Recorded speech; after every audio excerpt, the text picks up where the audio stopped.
भारत की सभ्यता में शिव की संस्कृति ऐसी रची बसी हुई है कि देश में आज भी जो सबसे बड़े तीर्थ स्थल हैं, वो भगवान शिव के ज्योतिर्लिंग ही है। चाहे वो विश्व प्रसिद्ध काशी विश्वनाथ हो या हिंद महासागर के तट पर बसे रामेश्वरम हो। लेकिन इन दोनों के बीच में देश के बीचों बीच भी ऐसे ही शिव का एक ऐसा ज्योतिर्लिंग है जिसे महाकालेश्वर के नाम से दुनिया भर के लोग जानते हैं। और आज हम इस महाकालेश्वर के मंदिर की बात इसलिए करने जा रहे हैं क्योंकि कुछ दिनों से देश में एक चीज की बहुत बात हो रही है, वो है महाकाल कॉरिडोर। जी हाँ दोस्तों, उज्जैन के इस भव्य मंदिर में 700 करोड़ की लागत से एक ऐसा कॉरिडोर बन रहा है जिसके बाद ये मंदिर करीब 8 गुना बड़ा हो जाएगा। पिछले दिनों आपने काशी कॉरिडोर को तो देखा ही होगा कि किस तरह से गंगा घाट से सीधा विश्वनाथ मंदिर को जोड़ने के लिए बड़े स्तर पर विस्तार किया गया। अब उसी तरह लेकिन उससे भी बड़ा विस्तार महाकाल मंदिर के साथ हो गया है, जिसका उद्घाटन खुद प्रधानमंत्री नरेंद्र मोदी 11 अक्टूबर को करने वाले हैं। इसीलिए आज की इस वीडियो में हम आपको इस कॉरिडोर के बारे में सब कुछ बताने वाले हैं कि कैसे इसके बन जाने के बाद इसमें एक साथ 20,000 श्रद्धालुओं को दर्शन और पूजा पाठ कर पाने की जगह मिल जाएगी। तो आइए शुरू से समझते हैं ये इस मंदिर और महाकाल कॉरिडोर की अहमियत को।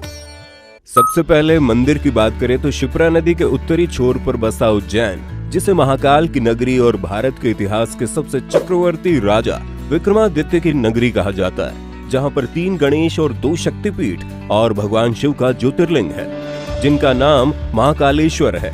थोड़ा सा इतिहास में जाएं तो साल 1235 ईस्वी में मुस्लिम शासक इल्तुतमिश ने महाकालेश्वर के प्राचीन भव्य मंदिर को तोड़ दिया था, जिसके बाद जब ये मंदिर पूरी तरह से टूट चुका था तो फिर से मराठाओं और उस वक्त के राजा भोज की ओर से इसकी मरम्मत की गई और तब से लेकर आज तक ये मंदिर श्रद्धा का केंद्र बना हुआ था।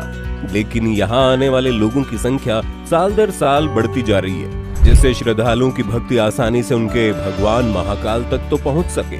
इस बात का ध्यान रखते हुए इस मंदिर के विस्तार की फिर से एक बार योजना बनाई गई और मध्य प्रदेश की शिवराज चौहान वाली बीजेपी गवर्नमेंट ने इस मंदिर में महाकाल कॉरिडोर को बनाने के लिए करीब 750 करोड़ रुपए का बजट सैंक्शन कर दिया। आपको बता दें, इस कॉरिडोर को बनाने का प्लान 2019 में कांग्रेस की सरकार के दौरान कमलनाथ ने कर दिया था, लेकिन तब उसका बजट 300 करोड़ रुपए था। लेकिन बाद में शिवराज सिंह की सरकार के आने के बाद से ही इसका काम और तेज हो गया। अब अगर इस कॉरिडोर के बनने के बाद मंदिर में होने वाले बदलावों की बात करें तो आपको ये जानकर हैरानी होगी कि इस नए एक्सपेंडेड मंदिर कंपाउंड में आपको शिव के 190 स्वरूपों के दर्शन होंगे। और तो और कहा यह भी जा रहा है कि ये कॉरिडोर इतना बड़ा है कि पूरा मंदिर परिसर घूमने और सभी चीजों को देखने के लिए 5 से 6 घंटे का वक्त लगेगा। इसमें शिव तांडव स्रोत से लेकर शिव विवाह और बाकी कई पौराणिक कहानियों को भी बड़ी खूबसूरती से तराशा गया है। इसके अलावा इसमें महाकालेश्वर वाटिका, महाकालेश्वर मार्ग, शिव अवतार वाटिका, प्रवचन हॉल, नूतन स्कूल परिसर, गणेश विद्यालय परिसर, रुद्र सागर तट विकास, अर्धपथ क्षेत्र, धर्मशाला और पार्किंग सुविधाओं का विकास हो रहा है। अब इतने बड़े परिसर के बन जाने से होगा ये कि इसमें हर घंटे करीब 1 लाख श्रद्धालु दर्शन कर सकेंगे। मंदिर को और खूबसूरत बनाने के लिए मंदिर में मौजूद त्रिवेणी म्यूजियम के पास ही महाकाल पथ का बड़ा द्वार बन रहा है और बीच में fountain, light and sound system भी होगा। इसके सामने पवेलियन जैसी व्यवस्था श्रद्धालुओं के लिए की जाएगी, जिसमें बैठ के वो लाइटिंग और फाउंटेन के वाटर शो का मजा ले पाएंगे। कॉरिडोर के एक और 108 आकर्षक स्तंभ, दूसरी ओर इतनी लंबी लगभग 15 फीट ऊंची दीवार पर शिव महापुराण के देवी देवताओं के ग्राफिक्स देखने को मिलेंगे। साथ ही सप्तऋषियों और 9 ग्रहों की मूर्तियां भी देखने को मिलेंगी। इन सब के अलावा महाकाल मंदिर के सामने की रोड को भी 70 मीटर चौड़ा किया जा रहा है और महाकाल मंदिर चौराहे तक का रास्ता भी 24 मीटर चौड़ा किया जा रहा है। अभी तक तो आपने जाना कि मंदिर परिसर में मंदिर को खूबसूरत बनाने के लिए क्या क्या किया जा रहा है। अब आइए आपको बताते हैं बतौर श्रद्धालु अगर आप वहां जाते हैं तो आपके लिए वहां क्या क्या खास होने वाला है। तो आपको बता दें, महाकाल कॉरिडोर में आने वाले लोगों के लिए फैसिलिटी सेंटर बन रहा है। अब इस फैसिलिटी सेंटर में शू स्टैंड और आपके सामान व लगेज को सेफ रखने के लिए एक क्लॉक रूम को भी बनवाया जा रहा है। इसके अलावा जो लोग दर्शन करने और इसके मंदिर को अच्छे से देखना चाहते हैं उनके लिए वेटिंग हॉल की भी सुविधा दी जाने वाली है। खाने पीने की बात करें तो आपको जानकर हैरानी होगी कि मंदिर परिसर में रेस्टोरेंट, साफ पानी और बाकी जरूरी सुविधाएं भी जाने वाले हर इंसान को मिलेंगी। इसके अलावा यहाँ पब्लिक के लिए एक पब्लिक प्लाजा बन रहा है जिसमें यात्रियों के लिए टिकट काउंटर, टॉयलेट ब्लॉक जैसी फैसिलिटी होगी। इसी कॉरिडोर की योजना के तहत ही मंदिर में खाली जगह को बढ़ाने के लिए मंदिर के आसपास के सभी घर और दुकानों को दूसरी जगह शिफ्ट किया जा रहा है और उनकी जगह को कंपाउंड में ऐड करके खाली जगह बढ़ाई जाएगी। इससे होगा ये कि श्रद्धालु दूर से ही मंदिर के शिखर दर्शन कर सकेंगे। और तो और आगे और पीछे दोनों ओर मंदिर के शिखर दर्शन करने के लिए जगह बनाई जा रही है। इसके अलावा इस पूरे परिसर की सिक्योरिटी को ध्यान में रखते हुए कई तरह के स्पेशल इंतजाम किए जा रहे हैं। जैसे इसी मंदिर परिसर में एक बड़े से कंट्रोल रूम को भी इंस्टॉल किया जा रहा है और तो और इसमें करीब 600 सिक्योरिटी कैमरे भी लगाए जा रहे हैं जिसमें फेस रिकॉग्निशन की फैसिलिटी होगी। इसके अलावा इस परिसर में वॉच टावर भी होगा जहां से सिक्योरिटी पर्सन पूरे मंदिर पर नजर रखेंगे, जिससे ये तय होगा कि मंदिर में किसी तरह की सुरक्षा चूक न हो पाए।